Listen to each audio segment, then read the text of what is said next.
We are, and we are live. Welcome, Hey, viewers and listeners, to Aliens Explored, your weekly podcast where we explore the strange skies above us and hollow earths and subterranean the bottom of the depths sea and and yeah, behind the mirror and everything. We explore everything here, don't we? Hello, Captain Quinn. Good to see you here with us. hey, Captain Quinn. So I'm one of your hosts, Stu Jackson, And I'm the other guy, Neil Kelly. with a I'm Neil name. Kelly, your other host. It's a bit different doing this, like visually, isn't it, Neil? It is a bit, yes. We've got a bit of a routine. Foamy. Fomage or FOA. Fomage. Hello, yes, and it's Ty. Hello, Ty. Great Hi, Ty. to see you. Glad you can join us, and hello to everyone else out there watching, whether it's on Twitch, YouTube, Facebook, however you're watching. Welcome. Paranormal Ben made it. Yes, hello Ben, Yeah. our friend from Central Utah Paranormal. So glad you could make it as well. But yeah, if you are watching on YouTube or Facebook, because we're streaming to that now as well, come on over to Twitch and join in the Twitch chat as well. That's very kind of you to say, Ty. We're the best, Neil. Can't argue with that. Thanks, Ty. Yeah. So we're here doing this very, very special because this is exactly 1 year to the day since we launched Aliens Explored. Now, Neil, it was me that came to you with the idea of doing Aliens Explored. Has it been what you expected? Yeah, you did. I think so. At first I thought, okay, give it a go. Humour the old bastard. Yeah, it's been fun. It's been fun. It's opened my eyes to things. And I think we've got an audience who seem to think it's some sort of fun as well. So they seem to agree with us. So. Definitely. Well, we've made some friends through this, which is absolutely amazing, and there's a proper community out there, which is absolutely incredible. I mean, I never imagined for one moment it would be what it is now, and it's going from strength to strength. Thank you, Ty. Happy anniversary to us, indeed. Thanks, Ty. Raising a glass of water, cause. Gotta be professional. Yeah, and on the throat. We could just sit here and get completely melted in front of our audience. I have done that on a stream with you in the past, Neil. I remember. Actually, your behaviour wasn't as bad as you seem to think it was. I don't know. When I listened back and edited it, it was really embarrassing. Yes, Ty, you toast us with a whiskey. Absolutely. Hey, I'll be having a small snifter of Tamnavulin myself later to celebrate. But yeah, so 1 year. Ty says you weren't that bad. Yeah, I agree. He wasn't that bad. Oh. I think when you listen to yourself, you just. I am. Yeah, you're hypercritical. Very self-critical when it comes to these things. So I do appreciate it. But yeah, 54 episodes later, which, if anyone's doing the maths, does work out because we actually dropped the first 3 episodes in one. So yeah, the maths does tie up. It was a ploy. It was a ploy, and yeah, I was advised by a mutual friend of ours, Neil, Dan Thompson, who runs the Danger Club podcast. He said, if you're doing a podcast, make sure you drop at least 3 episodes in one go. When you start off, so that everyone's got something to listen to and something to get their teeth into. So yeah, it was a cunning ploy, and here everyone is joining us for it. So absolutely fantastic. So today I thought we'd have a look back on all the different topics that we've talked about. Not in any great deal of depth, because that would take we'll talk fast. a bit of a long time, absolutely. But yeah, to have a bit of a look back. I started listening in September last year. September, yes. Well, that's the great thing about podcasts, isn't it? Is you can pick them up whenever you like and just go back and listen to the back catalogue. But that's pretty soon after we started. We started.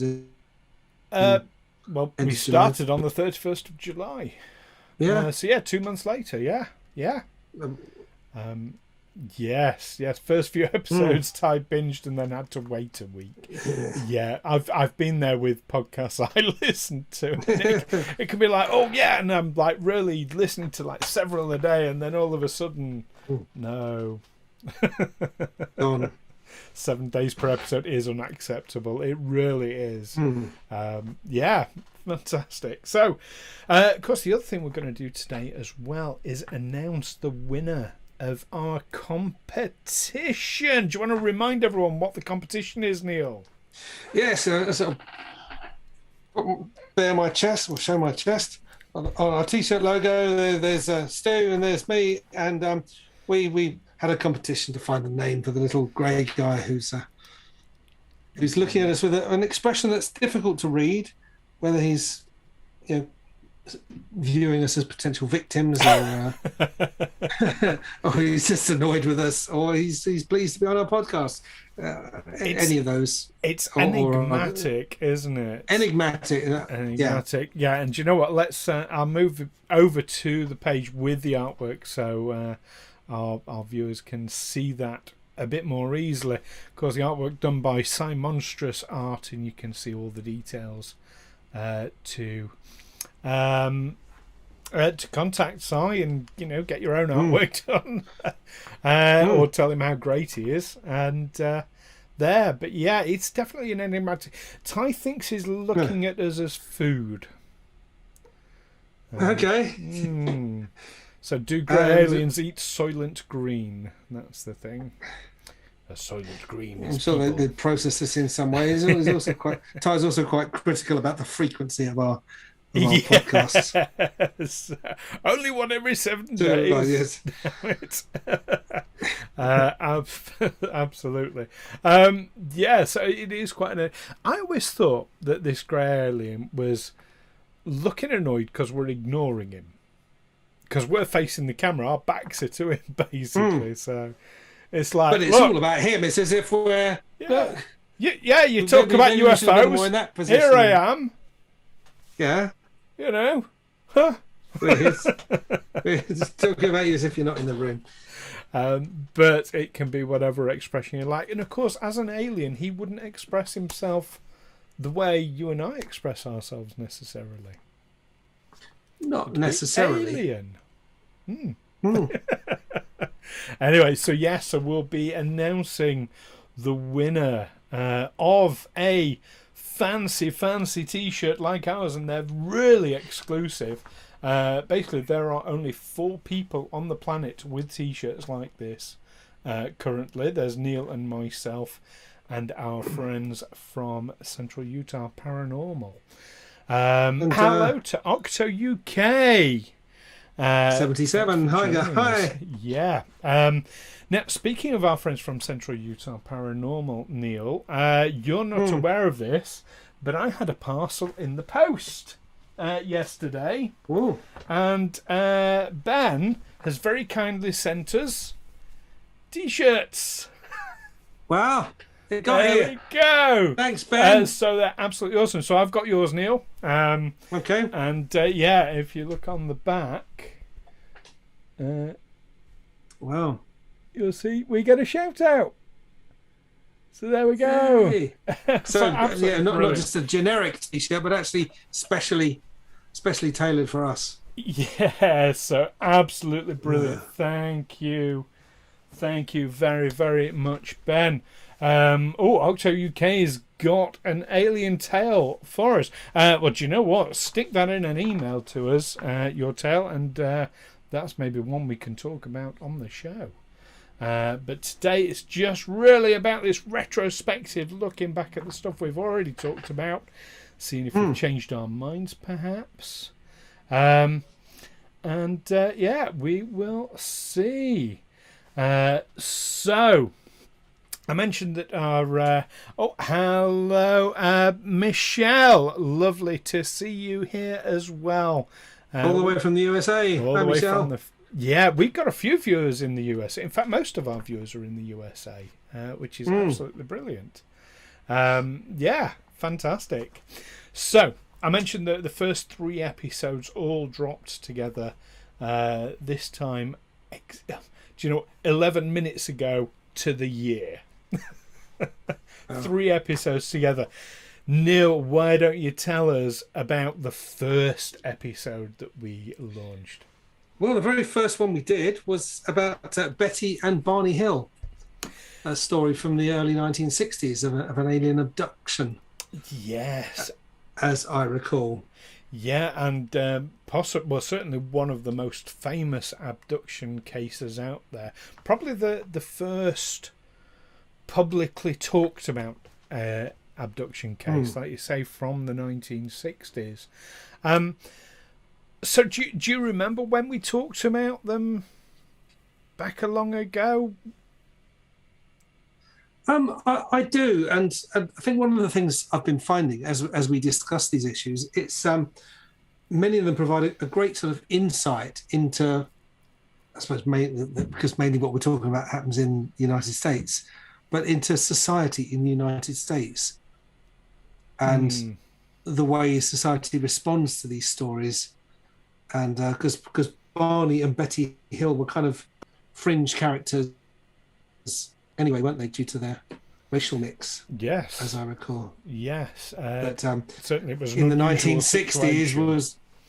in the 1960s was unusual and frowned upon in many quarters, and it would mean that if you were in a mixed race marriage, you wouldn't raise your head above the parapet and start telling tales that people don't, especially tales people don't want to hear. Yeah. So it's quite an unusual story in that respect. And we did one more recently, didn't we? A story about the loggers. Travis Walton, of course. That was last week's episode. In fact, yeah, and all the hell that was dumped on their heads as a result of their telling this story. Yeah. By people who really didn't want that story told. So that's whatever reason. Quite interesting that you're seeing it. That almost like bookended at the beginning and the end of our first year. You can see parallels within those two stories. It's a theme that's run through. I mean, if you're talking about a society being visited by alien beings, it makes you look at that society a little bit more closely, isn't it? Yes, definitely. Ty has commented that, of course, with the Betty and Barney Hill discussion, that was when you were at your most critical. Both Ty and Michelle now think you're a secret believer. Well, I have my off days, but yeah, I kind of blow hot and cold on it, really. I mean, yeah, certainly there's a lot of things we've discussed here. There is no prosaic explanation. You just don't know. And one possible explanation is that it's, I suppose, the one explanation you've got to go for is that it happened exactly as the person telling you the story said it happened, because you've got nothing to discredit it with. Well, it's it's always tricky when you've only got one person's witness statement, and that's it. That's your only sort of evidence. That does make it very difficult, of course. But that's when you get into really looking into the nitty-gritty of, well, what would their motive be in putting this story out? What would they hope to achieve from it? And that's another factor you have to take into account. Do they have ulterior motive for telling this story? And yeah, you see some people say, well, yeah, they were self-publicists. They wanted to make themselves famous, and the fact that it didn't, the fact that it brought down a shit ton of crap on their heads, it just meant that it was still their ploy, but it backfired. It could be poor judgment Mm. that's caused that, absolutely. But Ben Cano 81, hello, good afternoon. yeah, hello, Ben. Great to see you here joining us as well. Yeah, so Betty and Barney Hill, that was your baptism of fire into this Yeah. this culture, so to speak. Mm. But after that, we went on to discuss the Phoenix Lights cases, because there's more than one. Mm. We discussed two of them. Yeah. Both sets But of I Delta have to say, lights. Ty has just laid cards on the table to saying it's either all rubbish or it's all true. So not leaning one way or the other. Right? I don't think even I'm that binary in my view, to be honest. I think there's a lot. I mean, obviously, I'm a believer, but I don't automatically accept everything.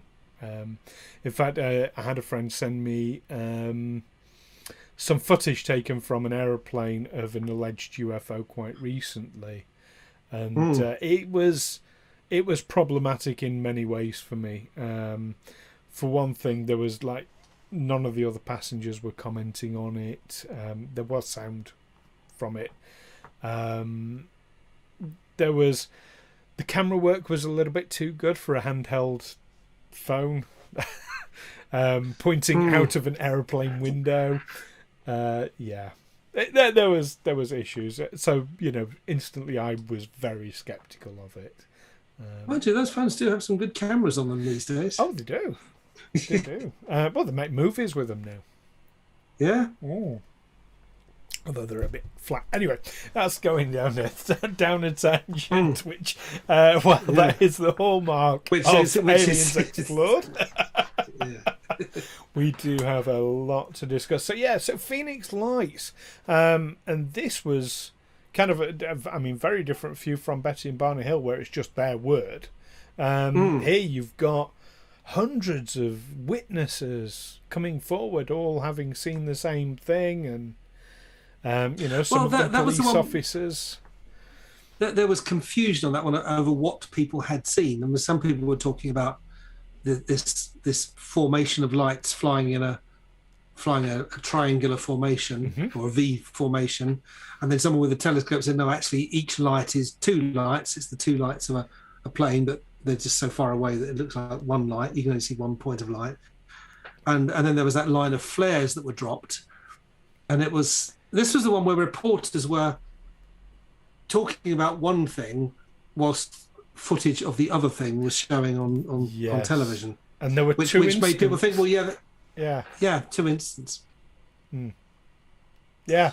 But when people who live near a military airbase, who are used to seeing all kinds of craft in the sky at all hours of the day or night, doing all sorts of manoeuvres, when they suddenly start reporting something unusual, you've got to think, well, yeah, they would have a good benchmark for what constitutes normal. So when they say no, there's something really abnormal, and then the military deny that they've got anything up there. But there was also a question, well, when they asked the local base if they had any planes up, they said, well, no, we haven't, but it wasn't quite sure. They meant, well, is there actually a plane from their base, or is it a plane from another base that you didn't think we were asking about that? So you're just going to say, well, none of our planes are up. Yeah, we're not going to talk about anything else. I mean, there's a number of possible suggestions, but it's a tricky one. Moving on to our third one then. Now, I remember you being very, very critical of this guy. This was Bob Lazar, wasn't it, who claimed that he was recruited to reverse engineer UFO technology.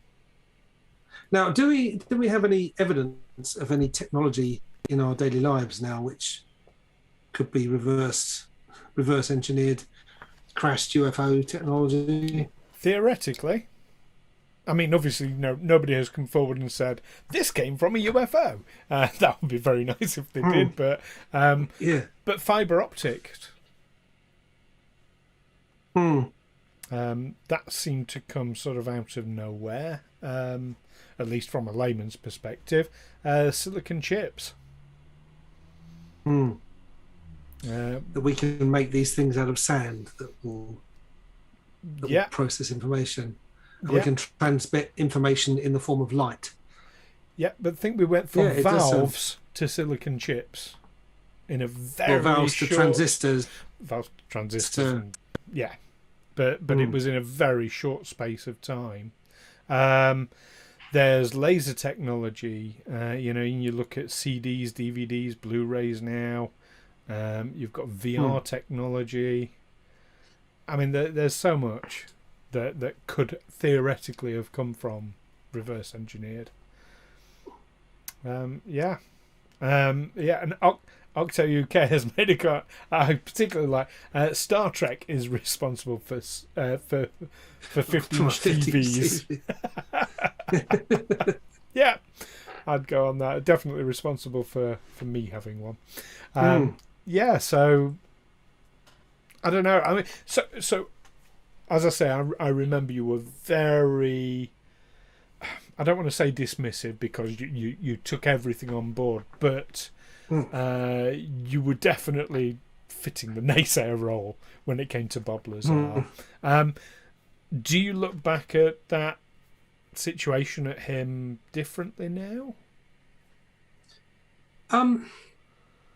Again, it's one of these things. I worked on a secret base and we did all this stuff, and if only you knew, and what have you. Yeah, and I've got nothing to corroborate it. That's always something you take with a pinch of salt. Um, But why would he do it? but That's the whole. Maybe we'll have mm, another episode where we revisit and rediscuss Bob Lazar. Ties perhaps we with me. should. Ties with me. Believes Bob Lazar 100%. Mm. Because I mean, there was some commentary. We're looking at it for another story more recently, where um, the host of it was the narrator of a film was talking about all these UFOs that have been shot down. And in one breath, he's saying these beings are evolved millions or possibly billions of years beyond us, but somehow we're shooting down their UFOs, and that doesn't. To me, that sounds like like a B-1 bomber was flying over a remote Pacific island when it was brought down by a tribe of hunter-gatherers. That's the kind of technology gap you're talking about. The same bunch of hunter-gatherers who went out in their war canoes last week and captured the crew of a nuclear submarine. It just the technology is way too far beyond us Well, for me to believe that we can shoot these things down. well, yes, but what about them crashing through accident or equipment failure? They seem to do that an awful lot. Do they? Yeah, yeah, they do. Well, I only know of two alleged UFO crashes. No, three. Sorry, three. Well, there was the Roswell, wasn't there? There was Roswell. There was the old Wild West one, and there was the one in Germany, in the Black Forest. The Black Forest crash. Yeah.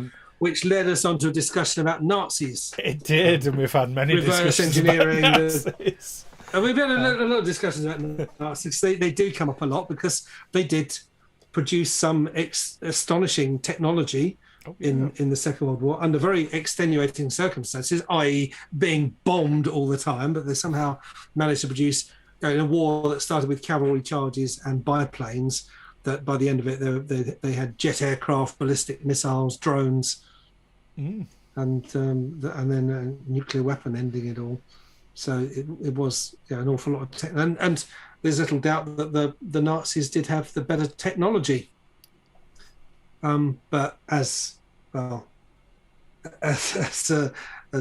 certainly Americans and British have learned in since then that doesn't necessarily win you the war. It can do, but if you're up against a determined enemy and you're fighting on their terms, then technology. The Nazis or the German Tiger tank was a match for 2 or 3 Russian T-34 tanks, which are much more primitive, but unfortunately they would always be coming up against 4 or 5 T-34 tanks. Just the sheer numbers were overwhelming them. Yes.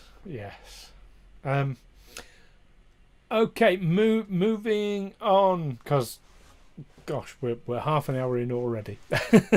We've only got 3 episodes. Yeah, so we're doing all 55, are we? 54, yes, why not? Yeah. Let's go through. Now, the next one, we went all the way to the moon and we talked about the alleged Apollo 11 UFO encounter. This was alien craft parked on the dark side of the moon. Well, there was one that followed them for a while en route, and yes, alleged that there's that sort of time of sort of radio silence. Alleged, yeah, that was an interesting one. And then we went to watch a movie after that, didn't we? We did, yeah. What was it? The Whitley Strieber. Does he pronounce it Strieber? I think we had a discussion about it at the time, and I think it was Strieber. I think you said to me it was Strieber because it's German, isn't it? I'm just following German pronunciation rules. I-E is pronounced E. E-I is pronounced I. Apart from in America, where a lot of Americans. Oh, it is German E-I, names. so it's Strieber. Is it E-I? I've got it spelled as Oh no, you wrote it as Strieber, S-T-R-I-E-B-E-R. Oh right. Which to a German would read Strieber. Ah right, Strieber then. Strieber. Okay. Strieber. Well, yeah, and we watched the film Communion. Yes. Which wasn't so much UFOs, was it? It was interdimensional beings that were. Well, we don't know. I mean, that's the visiting thing. him. It's definitely a whacked out film, though. That one. Very, very strange. Was it Christopher? Was it Christopher Walken? Christopher Walken, yeah. So, yeah. So give it a watch. I think it's Was it free to watch on Amazon Prime? I don't remember. No, we had to pay on Amazon Prime, but it's still worth it. Still worth watching, but definitely. Not paying very much. Indeed. And then after that, it got a bit dark because we started talking about cattle mutilations. Yeah. Now, you'd not come across the phenomenon of cattle mutilations before that, I seem to recall. Not this kind of very Satanists and with basically people with mental health problems, and I suppose just personal revenge or sadism and or a revenge directed against a farmer who you don't like. I'll go and mutilate his cattle or his sheep. It's a good way to discredit anyone who reports a phenomenon that can't be explained, isn't it? Well, that's the thing. If there is a prosaic explanation, am I using that word right? Prosaic to say that there is a more sort of worldly, rational explanation, then people say, well, that's obviously what happened. If you've got a prosaic explanation and one that involves suspending your disbelief in the paranormal or in alien visitors or such, then well, yeah, we'll just go with the prosaic because that's if there's no reason not to, or if there is a reason not to, we'll just brush that bit aside and just ignore that bit. Well, Ty makes a good comment. This would be mutilation by a trained surgeon with no blood at the scene. Maybe not. Oh, and Octo UK asked a question earlier. If we believe that anti-grav technology is being withheld from the public. Well, I suppose they would. I mean, I would imagine if any kind of UFO technology is being reverse engineered, it will be the US military who will be doing it to gain a competitive advantage. And yeah, they won't be letting that out. They'll be keeping it very, very quiet because that kind of defeats the objective. But do you think that's actually happened, though?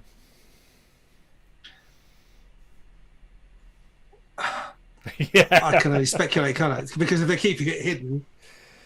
Yeah. No, and I think it's the same for me. I think I'd have to see some evidence, or even if it's circumstantial evidence, I'd have to see something to suggest that anti-grav technology was out there, in order to. But I think it would be withheld for a different reason than you perhaps. I think it's all to do with oil.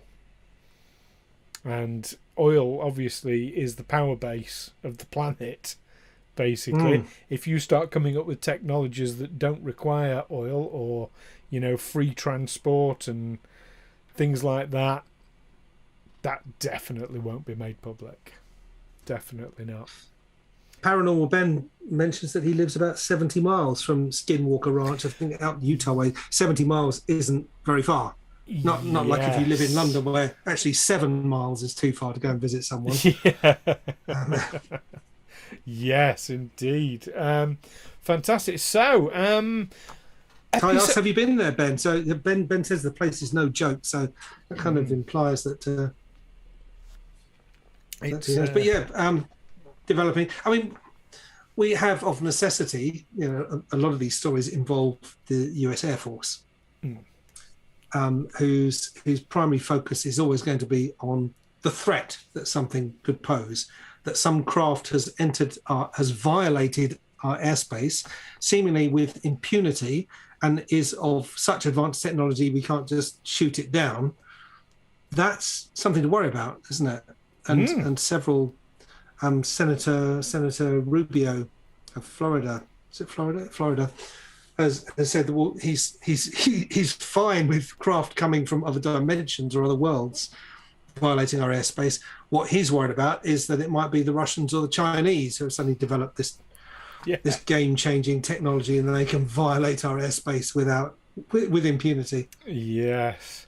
Well, speaking of that exact thing, we talked about it, although from a historical point, in episode 7, didn't we? Episode 7. The Foo Fighters. Yeah. Because that was this unknown thing that people were scared it was the enemy. Yeah, but it didn't seem to do much, or it seemed to be there was speculation that they had some kind of EMP weapon, electromagnetic pulse. But it could be, how these days with modern cars, you've got all the electronics and whatever, and the police, I think, have the technology to stop a car. They can just press a button and send out a beam, and it switches off all the electronics, and the thing just comes to a halt. They can do that, but they can't do that if you're driving an old car. If you're driving a 1960s Ford Mustang muscle car, that won't work because you haven't got all that electronics in it. And maybe it was the Foo Fighters were the craft that were trying to attack Allied aircraft, and apparently Axis aircraft as well, using their primary weapon, which was no good because the craft they were attacking weren't advanced enough to be harmed by it. Well, combustion engines do use electronics quite extensively because they need power to the spark plugs. That needs to be distributed in the correct sequence and at the correct speed in association with how the pistons move. But that's not electronics. That's electrics, isn't it? It's just the engine generating electricity. We're not talking goes through the coil into the plugs. I mean, it's not something you could shoot a beam at and switch it off. No. Whereas a modern car does have all sorts of. Yeah, but an EMP would affect because it'd kill a car battery. An EMP. Would it? I would have thought. But if it's a diesel only needs the electric motor to start the engine, and then it runs on compression of this. It doesn't have any electronics at all. Yes, you still need power to the glow plug to heat that up, though, so that you get ignition, even with the compression. No, you need the power to the glow plug to start the thing going, but then the glow plug, once it's going, it's compression ignition. Just the amount it compresses the fuel air mix is enough to generate enough heat to cause ignition. The glow plugs just needed to start it. Anyone who's flown model aeroplanes will know that you need the glow plug to get your engine going, and then you disconnect it and the thing flies off.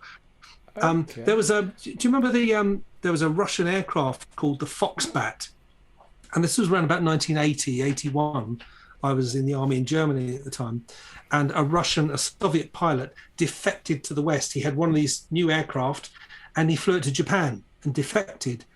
And American specialists examined this craft, and they thought, no, this is a hoax. This can't be. This thing is too primitive. It didn't even have transistors. It had valves. And they said, well, it's made of steel, which is better than wood, but it's not really what you want to make a plane out of. And it just seemed too primitive. They couldn't believe it. But then it took them a while to realise that this was a plane that could survive EMP. It's been deliberately kind of made out of primitive back to basics technology, so you can have a plane that can fly across a nuclear battlefield. Right. That's what the Russians were good at coming up with low-tech solutions. Paranormal Ben said, going back to the Skinwalker Ranch, tried once to get in. It was all cameras and entrances. But has friends on the Navajo reservation nearby. And apparently it's not as locked down now. So Ben, your mission, Ben, should you decide to accept it. Pop over there, take a shufty. Now I'm conscious time's getting on, so let's go on. We've gone off on a digression, as we always do. As we knew we would. So we talked after Foo Fighters about a much more recent case, the 2006 O'Hare Airport incident. At O'Hare International Airport in Chicago, where there was a craft seen by several people just hovering above the remains far from the terminal a mystery building to this day. And then it was one that I think you found particularly fascinating and intriguing. Did I? The episode after. I found this interesting. Yeah. Oh, this episode or the one after? We talking the about? One after episode 8, episode 9. Sorry. Oh, the alien implants. Yes. Yeah, that one I think people got with your mysterious little bits of debris stuck in them that they said were put there by. Now I got a sense, other beings, and correct me if I'm wrong in this, that this for you was almost the start of a change of paradigm, of a shift in your naysaying. Would that be accurate? Yeah, I mean, I don't want to. I've never. Well, I suppose maybe when we started this, I did see myself in the role of debunker. But having seen what debunkers are like and the kinds of agendas they have, I thought, no, that's not how I want to see myself. I'm here as the knave, the doesn't know anything about it. And goodness me, is that really true? Or what? That sort of thing. But here was physical evidence. Here was stuff being removed from people's bodies that was made of materials that are not of this world, as I recall. Yeah, it's been a while. You're recalling very, very well. Yeah. Interesting. Then we went. I mean, we've mentioned it already today. The 1936 Black Forest UFO crash. And yes. After that. What did we talk about after that, Neil? We were on your home turf. I seem to remember I caused some offence when I expressed some scepticism. I didn't. It shows how I didn't know you that well back in those days when I expressed scepticism over crop circles. So, yeah, but these guys have admitted doing it. Yes. Plank of wood, bit of rope. Oh, well, these guys, Doug and Dave, they've admitted to it also. That must be the answer. Yeah, because that's what you come back to, don't you? There's a prosaic explanation, or someone who says, no, actually, it was me, I did that.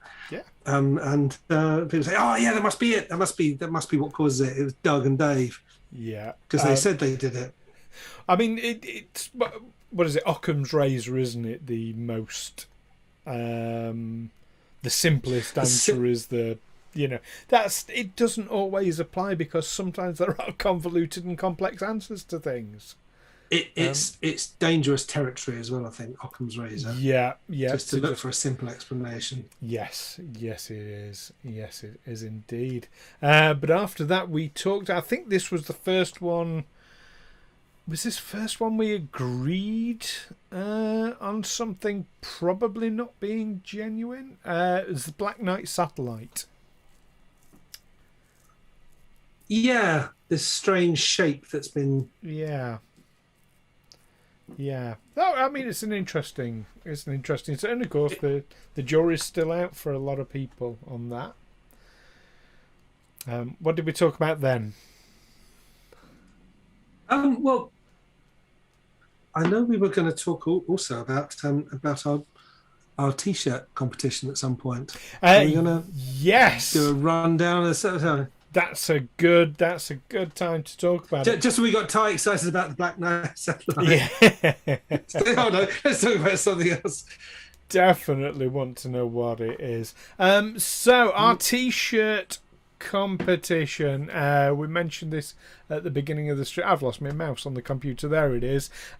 So we have our lovely artwork there, as done by Cy Monstrous Art, which we have put onto t-shirts.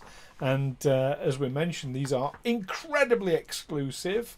Only Neil, myself, and our friends Ben and Randy from Central Utah Paranormal have these t-shirts. They are incredibly exclusive. So we said, as a competition, if you can name our grey alien chappie in between us on it, come up with a name that we really like, and you get a t-shirt. Now we will be announcing the winner of this competition later on in the show, but we have to say we were inundated. I mean, we had so many suggestions, and they've been absolutely brilliant. We've had an absolute blast reading them.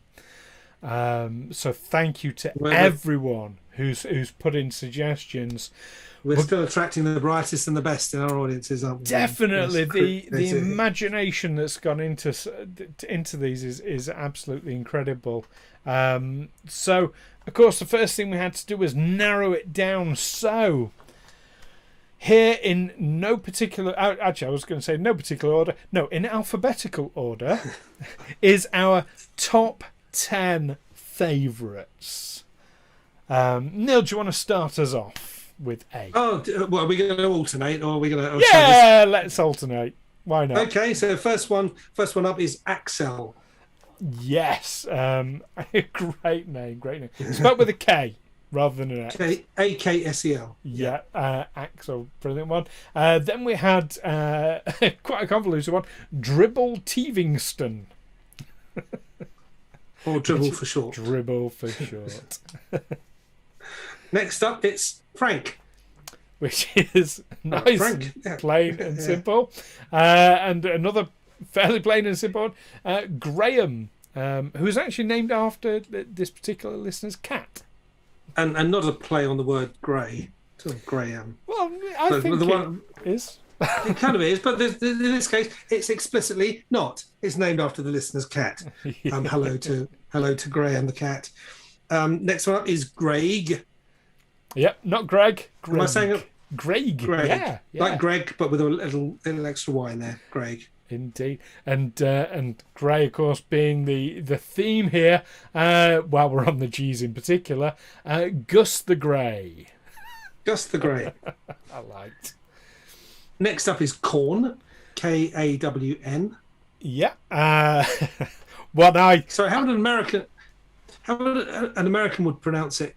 Corn, right? Corn. I think so. Yes. I mean, in English, us Londoners certainly, if it was spelt Corn, we pronounce it the same way. We'd still say corn, whereas America would say corn.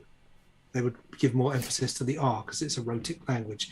But we'd say Khan. They say Khan? Yeah, because they'd say hawk. They'd call a hawk a hawk. So maybe it's Khan. How would not the wrath of Khan, but how would an American say dawn? Like the dawn chorus. Dawn. They say dawn. Corn. They'd say it's dawn. Dawn. It depends what part of America, I suppose, doesn't it, as well? Anyway, moving on. Yeah. We're digressing. We're digressing. Give us a simple list of 10 things to say, and we will digress in the middle. The next one I had to put in our top 10, Picard.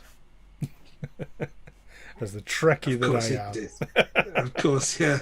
That was sent in by someone who knows you. Who knows how your mind works. And number 9 in the list is Roger. Roger. Like on Family Guy, I'm assuming, where they've got a grey alien called Roger. Not Family Guy, American Dad. American Dad, I thought, yeah. Roger. And then we had Roswell, but Roswell with a Z rather than an S, which apparently this particular listener used an old UK cartoon called Alias the Jester, and he had an alien pet dog called Boswell. So it's like, instead of Boswell, it's Roswell. So that was nice. And you know, to anyone else whose suggestions we didn't mention, you know, we absolutely love them all, but you've seen how we struggled to get through a list of 10. There's no way we could have. We could just spent 2 hours just like going through them all. But imagine if we spent an hour trying to get through 50 episodes, trying to sum up 50 odd episodes of podcasts. Absolutely. So let's change this up a little bit, how we're doing this, because I'm conscious we are 3/4 of an hour in already, and we will, like I say, be announcing the winner of that T-shirt later on in the show. In a few minutes of the rate we're going. So we got through the first 12. Do you know what? Let's look at the next 3. Which were Skinwalker Ranch, The Hollow Earth Theory, and Sergeant Yoakum and Lucky 13. Do any of those 3 sort of jump out at you, Neil? Well, The Hollow Earth Theory, I know we were plunged back into the Nazis again, because apparently they believed the Earth was hollow. And didn't they lay claim to an area of Antarctica where it's been speculated, they found the entrance to this underground world, and that's where they all went after the war. Yes, quite possibly. And develop their super technologies. Very interesting. And of course, the Skinwalker Ranch is what Ben was telling us about earlier. Then the next 3 after that, we did a Halloween special. We talked about acclimation through movies, which is something I will die on this hill. You believe we're being prepared for a contact with the. Totally. I am 100% behind that. We talked about Scientology. Very carefully, it has to be said, because they are known for their litigiousness, aren't they, the Scientologists? Amongst other things. And we were very, very fortunate to have a story in from a listener themselves, Rudy Payen. Yes. You remember Rudy's story? In Texas, where they encountered a UFO. Yeah, that's it. It was. I mean, it was as much a story from his family, wasn't it? Ty agrees with you. We're being acclimated. Totally. Of course we are. Being conditioned. Ty agrees because he's sensible. Not that I'm buying. I think I can go along with that to an extent. But I think, well, who's doing the acclimating? Is it the Greys have got directly in touch with Hollywood producers and saying, look, we need to, you know that we're here, you're cool with us, we need to prepare the public, so we'll fund your movies with our extraterrestrial technology. We'll slip new inventions into the market, make a load of money, and you can release your blockbuster movies to prepare people to be subjugated by us, or is it actually our own rulers who are saying, well, we've been friends with these aliens for a long time. It's about time they took over the world and ousted us. Definitely. Do you want to tell us about the next 3 on the list? After Rudy, there were the Pentagon UFO videos. These videos that were released back in April April last year? They officially released 3 videos of UFOs captured by, I think, mainly US Navy pilots. Yeah. And this led on to Donald Trump promising that that all the US agencies are going to release all the information they have about UFOs. This is us skipping through these, by the way. Yes, this is us skipping through these. So we did question perhaps the political reasons for why suddenly they're acknowledging these things, saying we've seen these things, we don't know what they are, and we're still questioning. Or maybe we do know what they are. We're going to release all the information we have on what they are at some point. Have they? That's the question. Yes. After that came the Thanksgiving special. Thanksgiving isn't really a thing in England, but in Britain. But we acknowledge that for most of our listeners, Thanksgiving really is a thing. We talked about the Native American Star People, yes, sometimes known as the Sky People, or the Anunnaki. Is it the Anunnaki? Anunnaki or Anastasi. Sorry, Anastasi. Anunnaki is the Sumerian. Yeah. Yeah. And after that, we went to Deputy Sheriff Val Johnson. Yes, incredible witness, if ever there was one. Was this where the ball of light came into his car? Yes, that's Val Johnson. Yeah, as depicted. Well, it only happened in 1979, so this was after the movie of Close Encounters. Close Encounters of the Third Kind had been released. Yeah. Well, suddenly this. Do you know there's an interesting thing that you can categorize any event in the entirety, not just of human history, but actually in the history of the planet and possibly even the entire universe, where it either happened before Close Encounters came out or after Close Encounters came out. Oh, so that's a kind of defining moment, like BC and AD. That's before Close Encounters. Sorry, I'm being glib. Yeah, indeed. So that's why listeners have tuned in for. We then talked about Area 52, otherwise known as Dugway Proving Ground. We talked about Rendlesham Forest. And we had our Christmas special, where we kept it very festive by discussing perhaps Jesus was an E.T. But Rendlesham Forest, I think we can announce this here to everyone, can't we? We're planning, Neil and I, to do the UFO trail in Rendlesham Forest. Possibly as a live show as we're going through it, or possibly just videoing ourselves doing it and then releasing it at a later date, but planning to do that later this year, COVID allowing. Aren't we, Neil? Ty says Jesus 100% alien human hybrid. That's certainly and a also theory. Comments that there were UFO nuts before America was even America. Well, we are gonna we've got an episode coming back, haven't we, of a UFO. Was it a UFO battle in the skies over Nuremberg? Yes, over Nuremberg. Before that was Germany, and I guess that was really before America was America. So well before. So we got that coming up, Ty. You got that to look forward to. Before Great Britain existed. There you go. Yeah, well, Great Britain's only existed since 1707, hasn't it? Yes, with the correct. Act of Union signed by Queen Anne. Yeah, there we go. Not that we're digressing. What's the next three? After Rendlesham Forest, Jesus was extraterrestrial. We've got Chaim Eshed, an interesting character, a former director of space programs for the Israel Ministry of Defense, as I said, the Israeli Ministry of Defense. Yeah. Claimed that the US government was indeed in contact with extraterrestrials. Yes. Very, very interesting character and very interesting things he has to say, and I, for one, consider him a very credible person. Well, he's credible in terms of his military and scientific background. This is a very, very senior guy who knows all about rocket science and things. But of course, it then begs the question: has he lost his marbles in his old age? I mean, did it beg the question? I don't remember.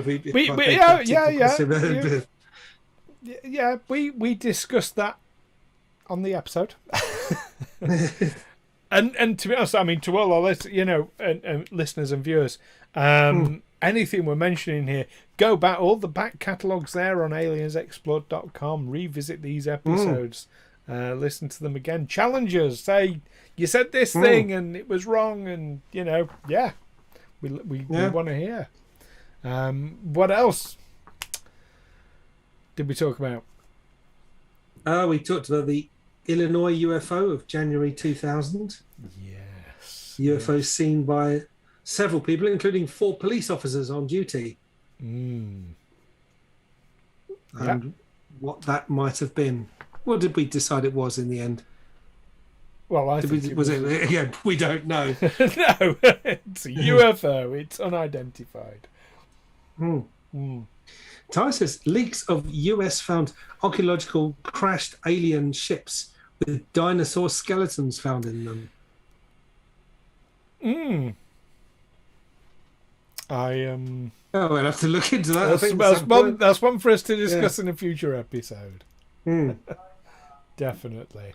And keep us going, because we're doing 3 episodes each in a chunk. Okay, is it still my turn? Yep. The Aurora, Texas, 1987 UFO. Oh, yes. The UFO crashed on a farm near Aurora in Texas. The pilot died in the crash, was reportedly not of this world, and is buried at the Aurora Cemetery. Well, isn't, because they eventually went to inhume the exhume the grave, and it had disappeared. Even though there's photos of it and everything, it's gone.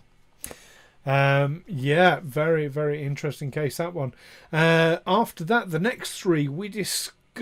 Oumuamua, the strange. We thought it was a meteor asteroid thing coming into the solar system that changed course. Is it the first object that's ever been tracked that's come from outside our solar system and has passed through it? I think it's the first one we've been able to track from its origin of outside. I mean, it won't be the first one, obviously, because it's all ultimately from outside the solar system. That followed an erratic flight path. It changed direction. It suddenly accelerated in ways that couldn't be explained by gravitational pulls of the sun or releases of gas and things like that. That was an interesting one. We discussed, of course, there was the announcement of the US COVID bill and the release of information, which we then went on to discuss. So we discussed why perhaps that was happening and theorized about what we might be talking about, and then there was the Mariana Trench, or Western Pacific Biotwang, as it's otherwise called. Strange sounds from deep in the bottom of the ocean, which reminded people apparently of Star Wars sound effects. Yes, well, we played it. And as you've said many times, if extraterrestrials are coming to this planet, what better place to hide their craft than at the bottom of the ocean? Yeah, absolutely. Well, there might be a better place than that. I've been looking into something recently that we're going to talk about on a future episode. There might be a better place, and that presupposes a technology that we don't have, because when we hide our aircraft at the bottom of the ocean, that we tend to say they've crashed, don't we? Well, yes, but if they're coming from outside and they don't come back from a different planet or a different galaxy, that definitely predisposes a different level of technology. What were the next 3 after that? The Black Vault special, the CIA declassified. Yes. The Black Vault is a website for our listeners. It's a website dedicated to releasing freedom of information access requests on UFOs and other materials from the CIA and other government bodies. John Greenwald Jr. in middle of last year received thousands of pages of UFO-related documents declassified by the CIA since the 1980s. Now, I think it's an old CIA trick, isn't it, when they're asked to release information? We're skimming through, Neil. We're skimming through. We're skimming. But I just want to say that the way the CIA release information when they're told to, and they obviously do it quite grudgingly, they'll release it in a form that it'll be a truckload of paper, not sorted by any kind of any particular way, and you've just got to trawl through it. Yeah, that's it. It was a bit of a pain the way they did that. Episode 32, Russia's giant underwater humanoids. Yes, when they're trying to capture one of them. Yes. That Lake Baikal in southern Siberia is the largest freshwater lake in the world and contains more water than all of the North American Great Lakes combined. Surface area slightly larger than Belgium. So what creatures dwell in those depths? And I think we mentioned the Mappa Mundi in that episode, where if you look at the Mappa Mundi, which is, it's turned sideways because on the Mappa Mundi, east is at the top, west is at the bottom, north and south, left and right. But if you look at the sort of area of Siberia that constituted the edges of the known world when the Mappa Mundi was drawn up, there are indeed giants drawn on it. So who knows? There were travellers' tales of giants from medieval times. That's it. The alien autopsy video. Yes, of course. And in fact, Michelle, who's watching, sent us an email about that one, because Michelle has the original VHS still of that when it was first released. Yeah, that was a fascinating one. So let's do a quick recap about our competition that we're running. Yes. So you'll remember that our competition was to win a T-shirt with our artwork on it, like Neil and I are both sporting at the moment. And what we asked you to do was give a name for our grey alien friend in the middle. Now, we had some absolutely incredible, amazing, fantastic names throughout. We gave our top 10 a short while ago. Let's narrow it down a bit, Neil. Let's give people our top 4 that we narrowed it down to. Are we going to alternate again? Let's do that. Okay. So the first of the 4 is Dribble Teevingston, Dribble for short. Yes. Then there was Frank, which we really liked. And then there was Graham, named after the listener's cat. Yeah. And Greg. So that's our top 4. So one of those is going to win a T-shirt, and to everyone else who entered, I mean, thank you so much for your entries. Absolutely brilliant to receive them. But yeah, one of those is going to win a T-shirt. Before this show is out, we will be announcing the winner. Exciting stuff. Now, moving on with our recap then. So, episode 34, we discussed the possibility of whether or not there is life on Mars, as David Bowie sang. David Bowie, as well as other prominent scientists, are speculating there could be life on Mars. Yeah, indeed. And indeed, looking at the whole panspermia principle, it's not that unreasonable. We looked at whether there was... Oh, yeah, go on. No, sorry, I was interrupting you, interrupting you. So. Yeah, I was going to say, our next episode, then we looked at the ancient atomic weapons of Mohenjo-Daro. And we definitely went down the rabbit hole a little bit, looking at the UFO connections with the Kennedy assassination in episode 36. That is a real rabbit hole, isn't it? That's, We're not afraid of rabbit holes. Who really killed JFK and why? And That's it. we talked about the burned memo. What about 37, 38, and 39 then, Neil? Flight 2292, New Mexico UFO. Yes. American Airlines Flight 2292, heading from Cincinnati to Phoenix, encountered a UFO described as long and cylindrical at a height of 37,000 feet. Mm-hmm. And the object was not seen on radar. Nope. So presumably not their radar either in the plane. They just saw it through the window. 38, alien abductions versus sleep disorders. Yes. So this is when we get into the more prosaic explanations for alien abductions. That actually people are having some kind of problem. And that was you that brought that one to the table, of course, as I think I've got an answer here. Yeah, or at least yes, we should if we're going to be rigorous about this is at least something we should talk about how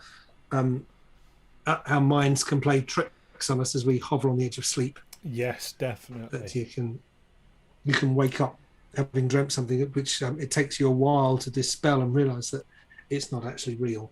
It's something that happened in a dream, but certainly worth looking at. And then we went on to intelligence director John Ratcliffe.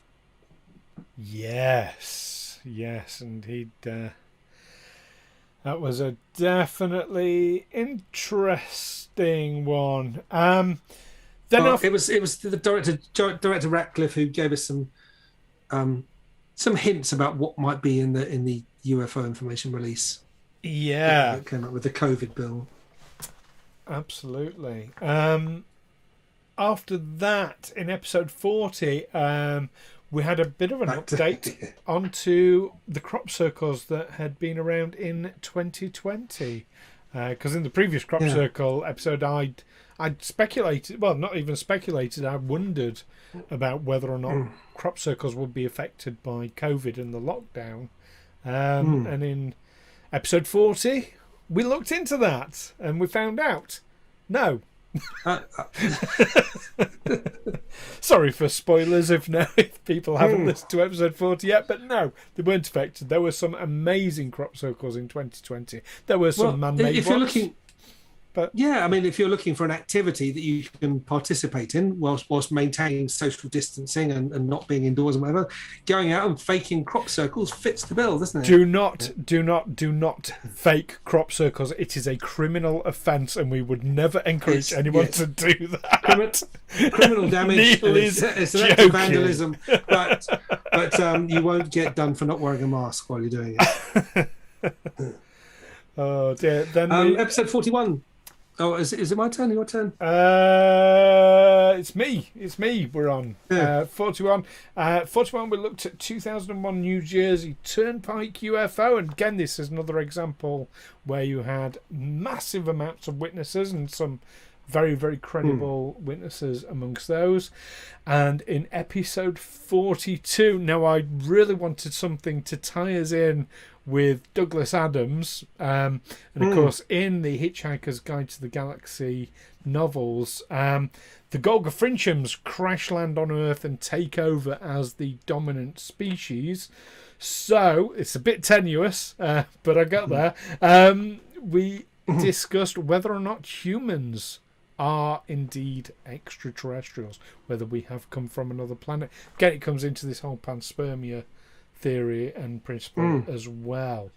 So that was quite an interesting one for something where I thought just would be a bit of a fun topic. It's definitely more to it. There's more to it. How our species evolved quite quickly from an earlier species, or did it indeed evolve, or did it evolve in parallel? The previous species of ourselves, which we identify with, had been around for 1 million years and was just suddenly just gone from every corner of the earth. Even when they find lost tribes on remote Pacific islands or the depths of the Amazon, they're Homo sapiens. They're not Neanderthals. So they were completely replaced by us. Although apparently Homo sapiens and Neanderthals did live side by side for a while. Now, this next one, I'm going to say, please be very careful. Yes, to use the given name. Remember, we are live. Because we are live and I and we're can't talking edit about- it out this time. Yes. But this was our listener special where we talked to an aeronautical engineer called Barry. Yeah. We didn't call him Boris because we thought that might send set off alarm bells. Also, he's a nice chap. So, yeah. He's a lovely Barry. chap. But he talked about technologies that are being developed that could have been mistaken for possibly for UFOs. Yeah, Or they put out UFO stories to cover the fact they've developed some new thing. Oh, the US Air Force have got this new jet that's amazing. No, it's not. It's a UFO. Yeah. I enjoyed that one. Yes, definitely. Very informative it was indeed. It certainly. Now, I mean, I look at sort of UFO reports and things now, and it has definitely coloured my view of when I'm looking at things. So yeah, it was really. So thank you, Barry, if you're out there listening to this. Yeah, that was great, Barry. Do you want to give us And 44? one bit of information I remember taking away from that was how actually what we see as UFOs would have a very low radar image, and that the military are working to develop aircraft with that same very, very low radar profile, mainly by removing the tail fin, because that provides a nice sail to bounce a radar beam. By not having that and steering the plane by the means, it's less easy to track. It does, although of course there are many cases of UFOs being captured on radar.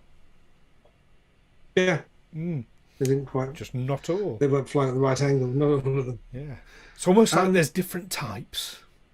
There's the ones who can avoid our radar, and there's the ones who don't give a shit about our radar. What are you going to do about it? Yeah, as Teapotty Fox says, the flying wing. Yep, absolutely. Flying wing aircraft, yeah. And what about 44 and 45? UFO hoaxes. Yes. Some of them, yeah. Well, all sorts. There are all sorts of potential prosaic explanations for UFOs, and some of them have been found to be outright hoaxes. Yeah, absolutely. And some of them very, very convincing hoaxes as well. I remember seeing I had a book when I was a kid, and it was a picture. It looked like quite a convincing flying saucer, and it said someone had thrown a hub like a frisbee. Yes. Taken a picture of it. I know the one you're talking convincing. about. Very, very famous photo. Yes. Yeah. It just goes to show. It does a massive disservice. Yeah. And I dare say it's done by people who don't believe in it anyway. Just like the people who create, the villain in Scooby-Doo never turns out to be someone who actually believes in the paranormal. Or they've been paid by the government. They're just relying on their victims. Or they've been paid by the government to discredit. They've been, yes.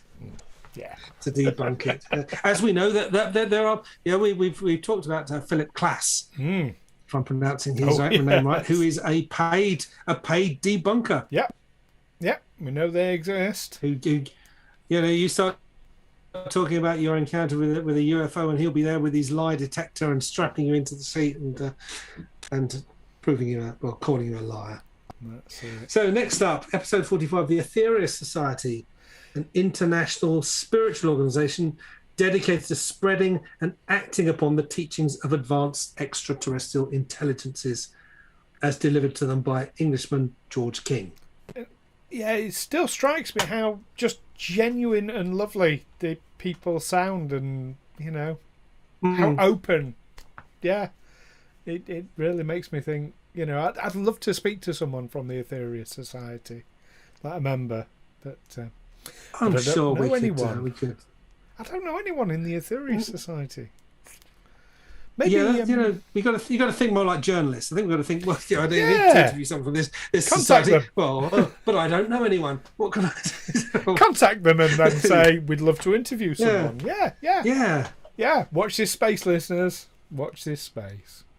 Episode 46 is COVID-19 from outer space is something we looked at, because of course there was that meteorite seen not far from Wuhan just a couple of weeks before the first cases started to be reported. So we discussed that. I think we came to the conclusion that probably not. It's not some sort of Andromeda strain kind of. And if you want to read the famous Crichton, what's his first name? John Crichton's in Farscape, though. Michael Crichton. Michael Crichton, yes, very, very, very gripping novel, The Andromeda Strain, about a satellite that crashes to Earth with a deadly, bearing a deadly load that kills everyone in within a certain radius. But I'm afraid the ending's a bit disappointed, but I won't spoil it for you here. No spoilers. No spoilers. Then we discussed and this was another one that you sort of prompted for us to talk about. We discussed a very interesting case of Phil Schneider, who had a firefight with aliens underground. Yeah, gunfight. Had a gunfight with extraterrestrials. Him and a Marine who didn't survive the encounter. That's or it. did the Marine? The Marine dragged him to safety, didn't he? Phil survived the encounter, but yeah. Phil got shot with something. Yeah, he did. That's a good episode to go back and listen to. And then we discussed whether or not Close Encounters of the Third Kind, which we've already mentioned tonight, whether or not it was actually based on real events. Excuse me, coughing away. Spielberg, when he worked in this, did work.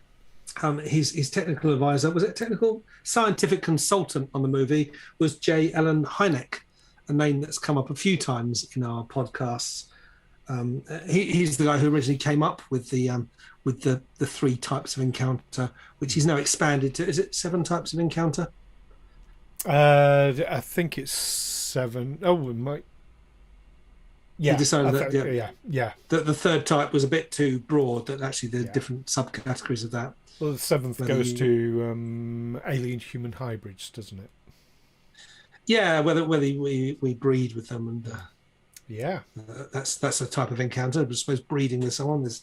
That's it. Yeah, can't deny that's an encounter. Let's talk about the rest of our more recent episodes before we reveal the winner of the T-shirt.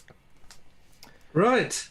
So we talked about Lieutenant. We sorry for Americans. It's an affectation of the British military that they do not pronounce lieutenant as lieutenant. Originally they didn't like it because it sounded too French. We know what a lieutenant is because it's someone who's in lieu. He's a junior officer who acts with the authority of a higher officer. So he's in lieu of the colonel or whatever, whose orders he's seeing are carried out. But the British don't like that. They don't. It sounded too French, and of course now they don't like it because it sounds too American. I can predict this. Lieutenant, but every time we mention lieutenant on the show, you tell us this. Well, I know that there are going to be people, anyone out there with any kind of British military clearance says, lieutenant, not lieutenant. They're not Americans. He is American. Ryan Graves. He is. So he's lieutenant. Right. Navy pilot Lieutenant Ryan Graves gave an interview on 60 Minutes, talking quite openly about the UFOs he'd witnessed during his career. And we hope that more would come out about that in the release of information under the COVID bill. So then we had a live special, which was our first live special. Our first live special. This being our second live special. Yeah. So 25th of June was the deadline set whereby under the terms of the $2.3 trillion COVID relief bill, government, security and intelligence and military agencies were required to declassify and make publicly available all the information they had on UFOs. It turned out to be a bit disappointing, didn't it? As I recall. Yes and no. Yes and no. Do you know what? We're going to revisit that at some point in a future episode. I think we should, because I expect people more we've had time to sit with it. I actually keep a copy next to my desk. Tea Party Fox like that. Yeah, Paul. Thanks for joining us, Paul.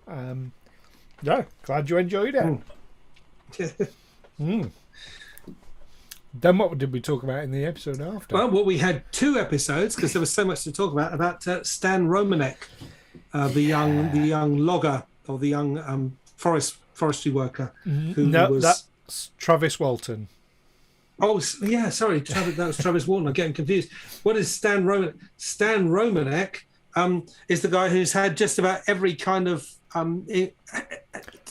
close encounter it's possible to have. He's had all 7. He has had maybe all J. 7. Allen Hynek had to expand his original 3 to accommodate Stan Romanek, who including breeding human-alien hybrids.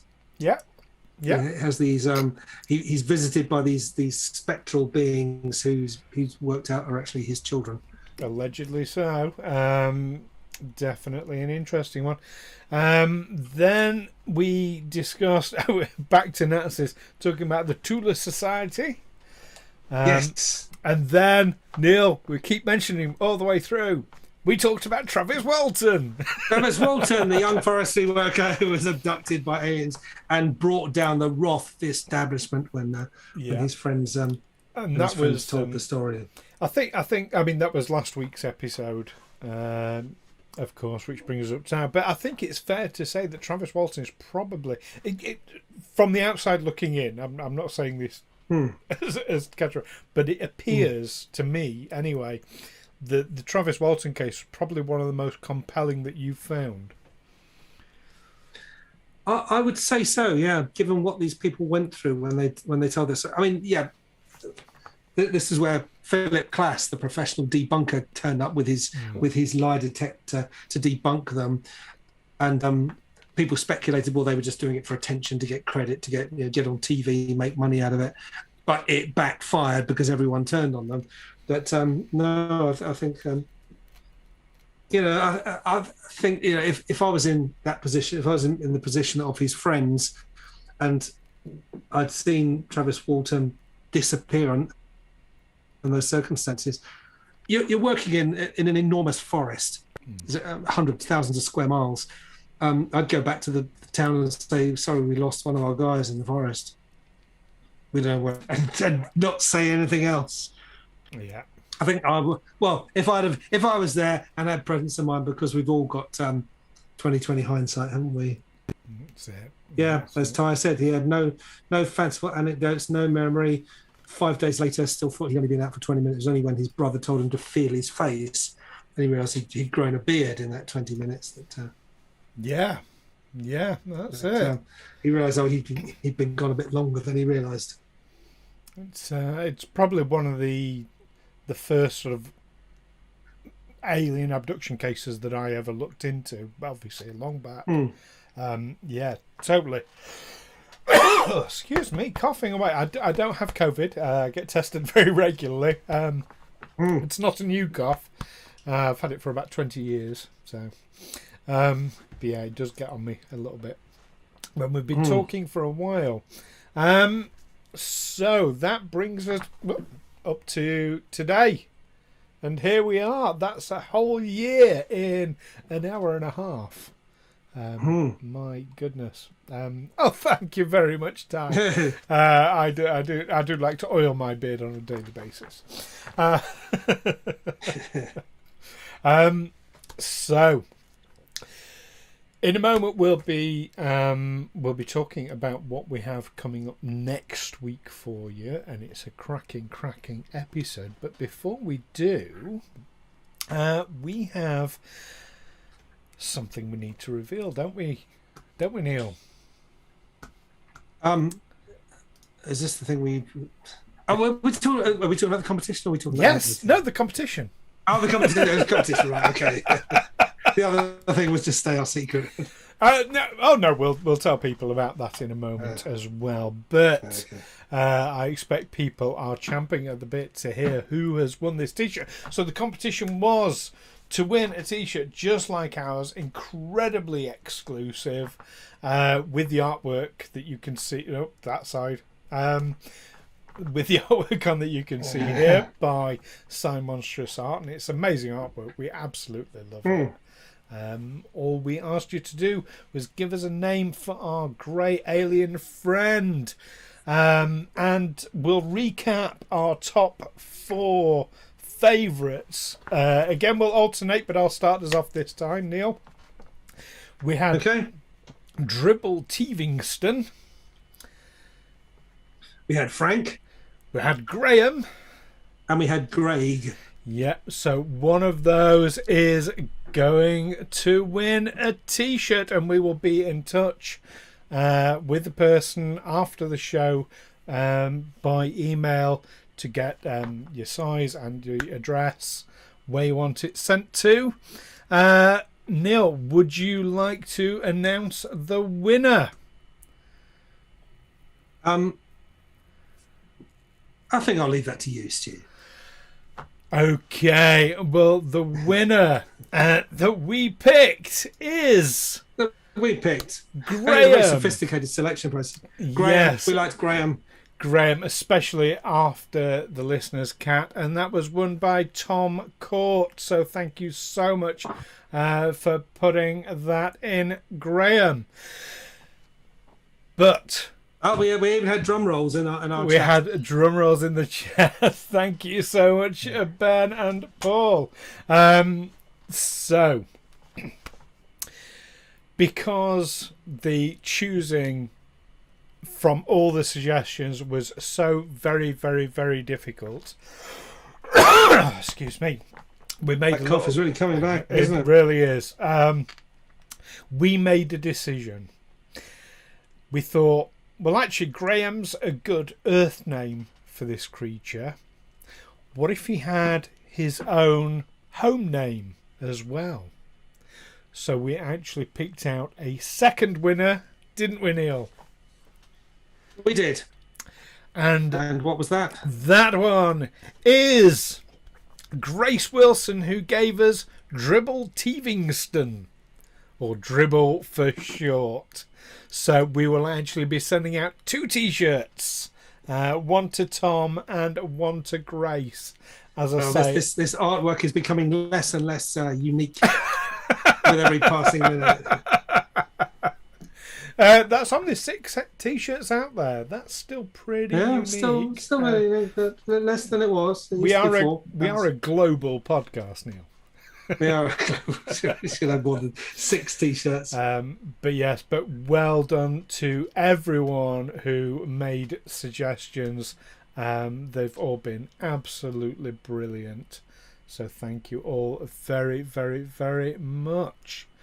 So there we are. Now, you mentioned about the other thing we were going to reveal, Neil. Yeah, well, we're going to be telling them we're back on crop circles again now. We are. Tell everyone. Circles, yes.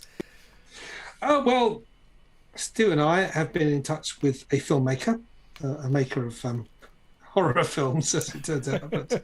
But no, to actually make a movie. We did look to Netflix for funding. They had a competition, but unfortunately we weren't successful. They didn't like our proposal. Maybe it was just our proposal. Maybe you got to get some practice at this. But yes, we are looking sometime between the autumn and middle of next year to make a movie about a visit to a crop circle. A documentary, in fact, not a movie, because that's a documentary. A documentary film about. We're making our own documentary film, and still be taking me to a crop circle and saying that this was made by UFO, and I'll be saying no, it's bollocks. Well, and what happens? Then find out what happens. That's the script sorted. No, we'll be looking into things like the history. Time us some meat for a beer when we're filming. Oh, fantastic! Absolutely. Yes, you can. Definitely. But yeah, we'll be looking into the history of crop circles. We'll be looking into interviewing sort of experts in it, because as much as I might have been looking into them for 20 years, I am by no means an expert at all. I'm a total layman. So we'll be getting some real nitty-gritty stuff into it. We will. And we'll fly our drones. And we'll be flying drones as well. I think that's the thing you're most excited about, isn't it? Yeah. But you know what, listen, if you can help us out here, you can message us at aliensexplored@gmail.com. And if there is, I mean, tell us what you would like to see in a documentary like this. We're keeping it very much in the same sort of vein as Aliens Explored, in that our original idea was, rather than so most UFO podcasts either come from the point of view of they believe or they debunk. There's kind of no middle ground there. So that was what we wanted to do, was like basically this middle ground. That's why Neil and we get together and we argue. I can find the middle ground. Although I do like Tea Party Fox's idea, but it's basically the Blair Witch Project with crop circles. I've got an old script. So it's going to be found footage. I have a found footage script that I put together, oh my goodness, probably about 10 years ago, connected with crop circles. It was awful. Looking back at it. But yeah, so if there's any aspect of crop circles that you'd like us to include in the documentary, do let us know.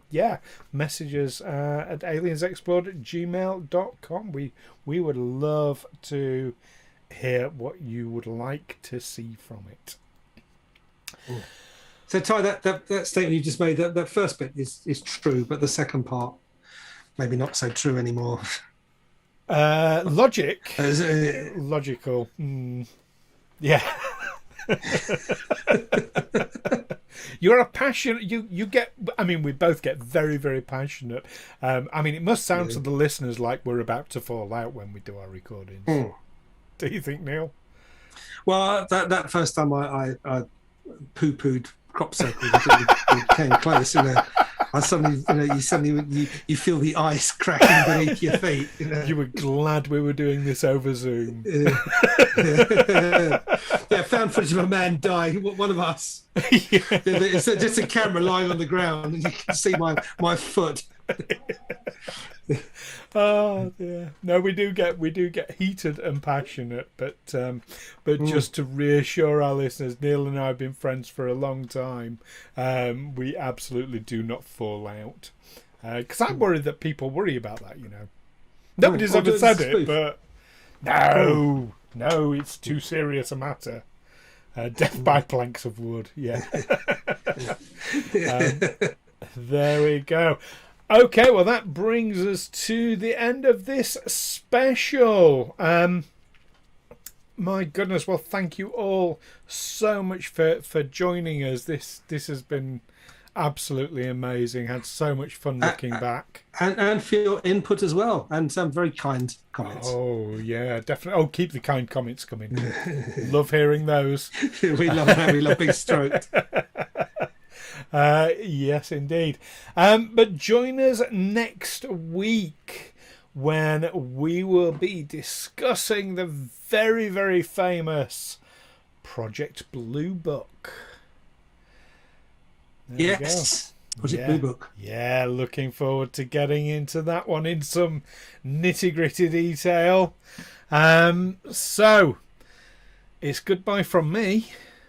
And it's goodbye from me, and I look forward to seeing you all soon. I'm afraid, it's the end, sorry. But yeah, Blue Book. Yes. Captain Quinn, Tea Party Fox, Benkenauer, it's one. Yeah, we look forward to presenting that to you. Absolutely. In the meantime, keep watching this Twitch stream and the skies. Take care. Bye, everyone. Catch you next time. Bye. Bye-bye. Bye.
King.